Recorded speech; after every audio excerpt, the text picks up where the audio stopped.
जब अर्जुन ने भीष्म पितामह को बाणों की शैया पर लेटा दिया, तब भगवान कृष्ण उनसे आखिरी बार मिलने पहुँचे। उन्हें देखकर पितामह ने कांपती हुई आवाज में कहा, हे केशव, मुझे अपने पिछले 10 जन्म तक याद हैं, लेकिन फिर भी समझ नहीं आता कि ऐसा कौन सा अनर्थ मैंने किया कि आज मुझे ये दिन देखना पड़ रहा है।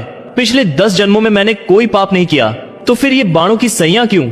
ये पीड़ा अब मुझसे सही नहीं जाती, कृपा कर मेरे प्रश्न का उत्तर दीजिए। तब मुस्कुराते हुए कृष्ण बोले, पितामह, इस जन्म और पिछले 10 जन्मों में आपने पाप नहीं किया, पर यह कर्म उससे भी पहले का है। जब आप एक राजकुमार थे और जंगल में विचरण कर रहे थे, तभी रास्ते में एक सांप आया। आप दयालु थे, इसलिए आपने उसे मारा नहीं, बस रास्ते से हटाना चाहा। लेकिन अनजाने में वह सांप कांटों की झाड़ी में जा फंसा। जितना निकलने की कोशिश करता, उतना ही और उलझ जाता। कई दिनों तक वह वहीं तड़पता रहा, भगवान से रोता हुआ कहता, हे प्रभु, जिसने भी मेरे साथ ऐसा किया है उसे भी यही यातना देना। लेकिन उसके बाद के 10 जन्मों में आपने कोई ऐसा पाप नहीं किया जिससे उसका फल आपको मिले। जब द्रौपदी का चीरहरण हुआ, तब आप मौन रहे।